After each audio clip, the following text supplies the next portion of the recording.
Bismillahirrahmanirrahim. Assalamualaikum warahmatullahi wabarakatuh. Apa kabar hari ini? Semoga kita senantiasa sehat dan selalu dalam lindungan Allah Subhanahu wa Ta'ala. Amin. Pada kesempatan kali ini, kita akan membahas mengenai manajemen dan eksekutif. Yang pertama yaitu manajemen. Jadi kita harus tahu dulu pengertian dari manajemen itu sendiri. Nah, manajemen ini berasal dari kata bahasa Inggris to manage, yang berarti mengatur, mengelola, atau mengurus. Nah, pengertian manajemen sendiri dikemukakan oleh beberapa orang ahli. Yang pertama yaitu menurut John Glover. Menurut John Glover, manajemen sebagai kepandaian manusia dalam menganalisa, merencanakan, memotivasi, menilai, dan mengawasi penggunaan secara efektif sumber-sumber manusia dan bahan yang digunakan untuk mencapai tujuan tertentu. Sedangkan menurut Oliver Sheldon mengatakan bahwa manajemen sebagai fungsi dalam industri mengenai pelaksanaan polisi atau kebijakan di dalam batas yang telah ditetapkan dalam administrasi dan lapangan kerja dalam organisasi untuk mencapai tujuan yang telah ditetapkan. Jadi berdasarkan dua pengertian tadi, dapat kita simpulkan bahwa manajemen adalah suatu proses untuk mencapai tujuan tertentu dengan cara bekerja bersama-sama dengan menggunakan seluruh sumber daya, baik sumber daya manusia maupun sumber daya bahan yang dimiliki oleh organisasi atau perusahaan. Selanjutnya kita masuk pada latar belakang manajemen modern. Jadi manajemen modern adalah manajemen yang periodenya ditandai dengan mulai dipelajarinya manajemen sebagai ilmu yang mempunyai dasar-dasar logika ilmiah. Jadi pada manajemen modern ini, para ahli manajemen maupun para ahli ekonomi melakukan banyak penelitian terkait manajemen untuk menghasilkan sebuah teori atau aliran manajemen. Nah, salah satu ahli yang konsen terhadap manajemen modern ini adalah Tyler, di mana Tyler kemudian merumuskan gerakan scientific management yang kemudian dituangkan dalam 4 poin penting. Yang pertama yaitu manajer harus dilatih dengan prinsip saintifik untuk mengganti metode coba-coba. Jadi pada poin ini Tyler menekankan pentingnya seorang manajer untuk tidak menggunakan metode coba-coba dan beralih pada metode saintifik atau metode ilmiah.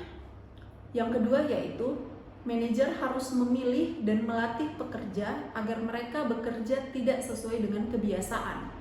Jadi kebiasaan yang dimaksud di sini adalah kebiasaan dulu atau kebiasaan coba-coba tersebut. Nah, pada poin ini Tyler menekankan bahwa manajer harus melatih para pekerjanya untuk mulai beralih menggunakan metode saintifik ini.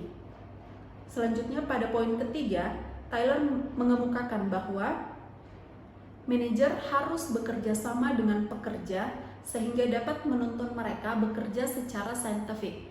Nah, pada poin ini Tyler menekankan pentingnya kerjasama tim antara manajer dan pekerja untuk tetap berada pada koridor saintifik sebagai acuan dalam melakukan pekerjaan. Selanjutnya yang keempat yaitu harus ada pembagian kerja antara manajemen dan pekerja. Hal ini penting. Jadi penting untuk membagi tugas, tanggung jawab maupun pekerjaan antara manajemen dan pekerja. Selanjutnya kita masuk pada fungsi manajemen. Jadi banyak sekali fungsi-fungsi dari manajemen itu sendiri. Nah, akan kita bahas 4 fungsi manajemen. Yang pertama yaitu planning, yang kedua yaitu organizing dan staffing, yang ketiga yaitu coordinating, dan yang terakhir yaitu controlling. Nah, yang pertama yaitu fungsi planning. Jadi fungsi planning ini adalah fungsi merencanakan atau fungsi perencanaan, di mana manajemen pada fungsi ini memformulasikan apa yang akan dilakukan, siapa yang akan melakukannya, bagaimana cara dilakukan, di mana dilakukan, dan bagaimana hasil akhirnya. Jadi pada perencanaan ini manajemen harus memikirkan sedetail mungkin hal-hal terkait dengan tujuan yang ingin dicapai. Fungsi kedua yaitu organizing. Jadi organizing ini adalah tahap perencanaan untuk mulai mengeksekusi planning tadi. Jadi pada fungsi ini manajemen membuat atau merancang sebuah tim yang akan melaksanakan strategi atau keputusan yang ditetapkan dalam perencanaan tadi. Selanjutnya yaitu staffing. Jadi staffing ini adalah memilih dan mengembangkan personil atau orang-orang yang sekiranya memiliki kemampuan untuk melaksanakan planning tadi tersebut. Selanjutnya coordinating. Jadi fungsi coordinating ini adalah fungsi pengintegrasian dari berbagai unit. Jadi beberapa unit kemudian digabungkan, diintegrasikan agar dapat membantu proses planning tadi dapat terwujud dengan baik. Nah, fungsi terakhir yaitu fungsi controlling atau fungsi pengawasan. Jadi fungsi controlling ini berfungsi sebagai pengawas atau untuk mengawasi jalannya perencanaan tersebut untuk tetap berada pada koridor-koridor yang telah ditetapkan sebelumnya. Nah, selanjutnya kita masuk pada eksekutif. Jadi apa itu eksekutif?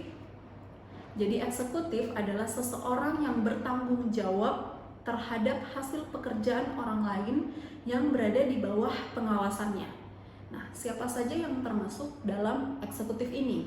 Salah satunya yaitu supervisor. Jadi supervisor adalah bagian dari eksekutif atau termasuk dalam eksekutif, di mana supervisor ini harus mampu menerjemahkan aturan atau kebijakan perusahaan dan mampu membuat keputusan. Jadi supervisor ini adalah pimpinan yang termasuk dalam eksekutif. Nah, keterampilan apa saja yang harus dimiliki oleh seorang eksekutif? Ada 5 hal yang harus dimiliki oleh seorang eksekutif. Yang pertama yaitu technical skill. Yang kedua yaitu human relation skill. Yang ketiga yaitu conceptual skill. Yang keempat yaitu decision making skill. Dan yang terakhir yaitu time management skill. Jadi penting untuk seorang eksekutif memiliki 5 kemampuan tadi. Nah, kita akan membahas satu persatu mengenai kemampuan tersebut. Yang pertama yaitu technical skill. Jadi technical skill ini adalah kemampuan teknis yang harus dimiliki oleh seorang eksekutif untuk menunjang pekerjaannya. Jadi kemampuan teknis ini bagaimana seorang eksekutif ini mampu secara langsung, secara teknis mengartikan apa-apa yang akan dikerjakan atau apa-apa yang harus dikerjakan oleh bawahannya. Selanjutnya human relation skill. Jadi human relation skill ini adalah hubungan antara eksekutif dengan semua orang. Semua orang ini termasuk atasannya ataupun yang sederajat dengan hierarkinya ataupun malah para pekerjanya atau karyawannya atau bawahannya. Jadi seorang eksekutif ini harus memiliki kemampuan untuk menjaga hubungan baik dengan seluruh lapisan masyarakat yang ada di dalam organisasi atau perusahaannya tersebut, baik secara internal maupun secara eksternal. Selanjutnya yaitu conceptual skill. Jadi conceptual skill ini adalah kemampuan eksekutif untuk melihat atau untuk memiliki cara pandang secara menyeluruh terhadap segala sesuatu yang terjadi di dalam perusahaannya ini. Jadi eksekutif ini harus mampu membuat konsep yang real dan yang relevan sesuai dengan kondisi perusahaan saat ini untuk kemajuan perusahaan itu sendiri. Selanjutnya yaitu decision making skill. Jadi decision making skill ini adalah kemampuan membuat keputusan. Jadi seorang eksekutif ini harus mampu memiliki kemampuan dalam membuat keputusan secara tepat dan cepat. Nah, selanjutnya yang terakhir yaitu time management skill. Jadi time management skill ini seorang eksekutif harus mampu mengatur dan mengalokasikan waktu dengan baik. Jadi seperti kita tahu bahwa era sekarang ini perubahan lingkungan terjadi dengan sangat cepat, sehingga seorang eksekutif harus mampu memiliki kemampuan time management yang baik, khususnya dalam pengambilan keputusan, agar perusahaan kita atau organisasi kita tidak tertinggal dengan para pesaing. Nah, kemudian bagaimana menjadi eksekutif yang baik? Bagaimana kita menjadi seorang eksekutif yang baik? Atau apa saja sih kriteria untuk menjadi seorang eksekutif yang baik. Nah, jadi ada dua hal penting yang harus dimiliki oleh seorang eksekutif. Yang pertama yaitu managerial traits, yang kedua yaitu personal traits. Nah, apa itu managerial traits? Jadi managerial traits ini menyangkut kemampuan dan pemahaman seorang eksekutif terhadap bagaimana proses manajemen itu mampu mempengaruhi berbagai aspek terkait dengan bisnis. Nah, aspek-aspek ini seperti aspek politik, aspek sosial, maupun aspek ekonomi yang bersentuhan langsung dengan proses bisnis atau proses manajemen yang terjadi dalam suatu perusahaan. Nah, selanjutnya personal traits ini menyangkut kemampuan eksekutif secara personal. Jadi kemampuan personal eksekutif ini terkait bagaimana dia memimpin, bagaimana eksekutif ini mampu membangun hubungan yang saling menghargai dalam lingkungannya, bagaimana seorang eksekutif ini mampu bertanggung jawab secara moral terhadap apa yang diputuskannya, baik secara pribadi maupun tanggung jawab terhadap para pekerja yang menjalankan tugasnya tadi itu. Selanjutnya, bagaimana seorang eksekutif ini juga mempunyai dedikasi yang tinggi terhadap perusahaannya, serta memiliki kontrol emosi yang baik, serta mampu bekerja di bawah tekanan. Jadi personal traits tadi itu lebih ke arah internal atau personal manager, secara sikap, secara perilaku, secara sudut pandang untuk bagaimana diaplikasikan atau dikeluarkan dengan baik agar para bawahan ataupun karyawan itu dapat menjadikan seorang eksekutif ini contoh bagi dirinya dalam berperilaku sehari-hari, khususnya dalam lingkungan perusahaan atau organisasinya. Nah, apa yang harus dilakukan untuk menjadi seorang eksekutif yang baik? Yang pertama yaitu seorang eksekutif yang baik tentu saja harus merupakan orang yang pekerja keras. Harus memiliki semangat yang tinggi, tidak mudah putus asa, kemudian harus mampu bekerja sama dengan orang lain, siapapun orangnya. Kemudian harus memiliki percaya diri yang baik, percaya pada kemampuan dirinya sendiri, kemudian memiliki penampilan yang baik, lalu mampu membuat keputusan yang baik, keputusan yang tepat, keputusan yang cepat juga. Selanjutnya harus pandai berkomunikasi, harus memiliki komunikasi yang baik. Selanjutnya memiliki ambisi dan keinginan untuk terus berkembang, untuk terus bertumbuh, untuk terus mengembangkan potensi dan menggali apa saja yang bisa saya berikan terhadap perusahaan ini. Selanjutnya tentu saja seorang eksekutif harus berpendidikan. Nah, pendidikan ini penting untuk sebagai dasar-dasar dari manajemen ini terkait pemahaman dari eksekutif ini terkait pemahamannya dalam pengaplikasian ilmu yang dimilikinya. Nah, selanjutnya yaitu tingkatan manajemen. Jadi manajemen itu memiliki 3 tingkatan. Yang pertama yaitu top level management, yang kedua yaitu middle level management, dan yang ketiga yaitu lower level management. Jadi top level management ini dia setara dengan presiden direktur atau CEO. Nah, apa fungsi atau apa tugas atau apa tanggung jawab dari top level management ini? Nah, top level management ini berwenang untuk membuat keputusan yang menyangkut perencanaan secara strategis. Jadi perencanaan strategis perusahaan ini merupakan wewenang dari seorang top level management. Selanjutnya middle level management ini setara dengan para manajer.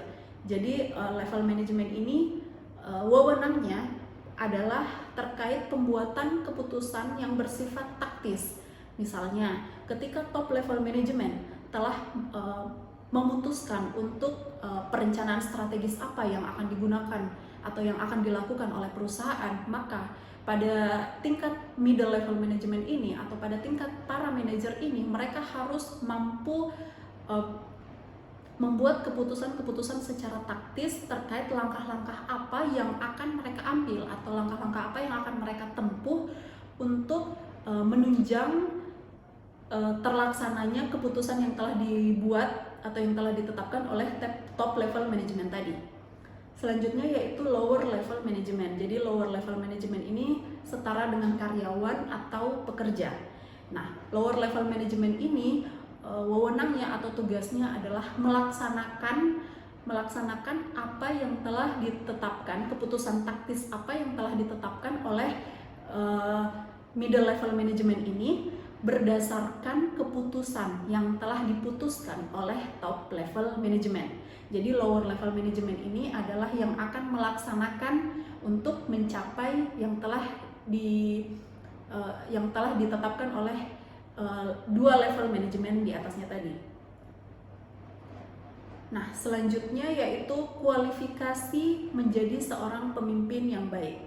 Nah, kualifikasi untuk menjadi seorang pemimpin yang baik ini adalah yang pertama yaitu pemimpin ini harus seorang decision maker. Jadi decision maker ini adalah seorang pembuat keputusan yang baik. Jadi seorang pemimpin ini adalah orang yang menentukan, orang yang memiliki peran penting dalam pembuat keputusan yang pada akhirnya keputusan itu akan diikuti oleh bawahan ataupun karyawannya. Jadi penting untuk decision making ini menjadi salah satu kualifikasi bagi seorang pemimpin. Yang kedua yaitu self confidence. Jadi self confidence ini seorang pemimpin harus percaya pada dirinya sendiri, percaya pada kemampuannya, apa-apa potensi diri yang dimilikinya yang membuatnya dapat menjadi pemimpin yang baik di tengah timnya atau dalam organisasi yang dipimpinnya. Selanjutnya yaitu memiliki emotional control yang baik. Jadi emotional control yang baik ini seorang pemimpin harus menempatkan emosinya sesuai dengan porsinya dan sesuai pada tempatnya. Jadi harus memiliki kontrol emosi yang baik itu merupakan hal penting yang harus dimiliki oleh seorang pemimpin, karena yang namanya seorang pemimpin berarti dia membawahi beberapa orang, dan di mana pemimpin ini bertugas atau berfungsi sebagai orang yang mengarahkan dan mempengaruhi orang-orang ini. Jadi sangat penting untuk seorang pemimpin memiliki kontrol emosi yang baik. Selanjutnya yaitu interpersonal skill. Jadi terkait kemampuan personal yang dimiliki oleh pemimpin itu sendiri. Selanjutnya kita masuk pada budaya organisasi. Jadi setiap perusahaan itu memiliki budaya organisasinya sendiri-sendiri, berbeda maupun sama, di mana budaya ini kemudian menjadi ciri khas atau menjadi karakter dari perusahaan itu sendiri. Jadi budaya organisasi yang dibangun akan mencirikan perusahaan kita seperti apa di mata orang lain atau eksternal perusahaan. Jadi budaya ini penting untuk dibangun sedini mungkin, untuk diterapkan sedemikian rupa bagi seluruh komponen perusahaan, bagi seluruh sumber daya di dalam perusahaan, karena akan mencerminkan karakter tadi, karena akan menjadi citra perusahaan di mata orang lain. Jadi baik buruknya sebuah citra perusahaan itu salah satunya dapat dinilai dari budaya organisasi yang diterapkan. Selanjutnya yaitu strategic management. Jadi apa itu strategic management? Jadi strategic management merupakan integrasi manajemen yang mencakup pemasaran, keuangan, akuntansi, produksi, research and development, dan sistem informasi dengan tujuan agar perusahaan dapat berjalan dengan sukses atau dapat berjalan dengan baik. Jadi strategic management ini seluruh aspek manajemen, seluruh komponen manajemen diintegrasikan dengan baik, diintegrasikan menjadi satu hal, menjadi satu kesatuan yang nantinya akan saling menunjang untuk kemajuan organisasi atau perusahaan. Nah, strategic management model ini ada 4, yaitu yang pertama yaitu environmental scanning. Jadi environmental scanning ini adalah terkait pendekatan SWOT, terkait pendekatan SWOT, di mana SWOT itu sendiri untuk opportunity atau untuk kesempatan maupun ancamannya merupakan bagian dari eksternal. Sedangkan untuk kelebihan dan kekurangannya merupakan internal, di mana strategic management model ini secara lingkungan dia harus memperhatikan dari sisi internal maupun eksternal perusahaannya. Kemudian yang kedua yaitu strategi formulasi. Jadi strategi formulasi ini berkaitan dengan mengidentifikasikan visi maupun tujuan perusahaan yang termasuk di dalamnya strategi dan kebijakan perusahaan yang dapat dilakukan untuk mencapai tujuan. Jadi strategi formulasi adalah apa-apa yang akan dilakukan oleh perusahaan, termasuk misi perusahaan untuk mencapai visi. Nah, itu akan dibahas dalam strategi formulasi ini. Selanjutnya yaitu strategi implementasi. Jadi strategi implementasi ini menyangkut berbagai kebijakan terkait program-program atau hal-hal apa saja yang telah diformulasikan tadi, kemudian akan diimplementasikan pada tahap ini. Jadi akan diimplementasikan hal-hal yang sekiranya dapat menunjang keberhasilan dari perusahaan tersebut. Selanjutnya yaitu strategi evaluasi dan kontrol. Jadi hal terakhir yaitu untuk mengevaluasi dan mengontrol jalannya strategi atau jalannya perencanaan yang telah dilakukan, apakah tetap sesuai dengan koridor yang telah ditetapkan sebelumnya. Nah, hal ini juga terkait dengan performance perusahaan. Nah, apa manfaat dari strategic management ini? Yang pertama yaitu visi strategis perusahaan menjadi lebih jelas. Jadi dengan kita memetakan atau membuat mapping strategic management seperti model yang telah dijelaskan sebelumnya, visi perusahaan ini, visi strategis perusahaan ini akan menjadi lebih jelas karena kita telah memetakan apa-apa yang harus kita lakukan, apa-apa yang harus kita dahulukan. Selanjutnya, manfaat kedua yaitu fokus terhadap strategi apa yang lebih penting. Jadi setelah kita petakan, maka akan terlihat bahwa strategi mana saja yang sekiranya harus didahulukan menjadi strategi yang lebih penting untuk mempercepat tujuan perusahaan.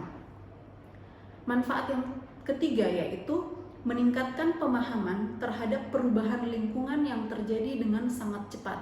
Jadi kita tahu bahwa era ini merupakan era di mana perubahan lingkungan itu terjadi dengan sangat cepat, sehingga kita harus menjadi seseorang atau menjadi manajemen yang responsif terhadap perubahan tersebut. Nah, manfaat dari strategic management ini adalah meningkatkan pemahaman maupun kepekaan kita terhadap ketidakpastian lingkungan tersebut. Saya rasa cukup materi yang saya bawakan mengenai manajemen dan eksekutif tadi. Semoga penjelasan saya bermanfaat untuk kita semua. Akhir kata saya ucapkan terima kasih atas perhatiannya. Assalamualaikum warahmatullahi wabarakatuh.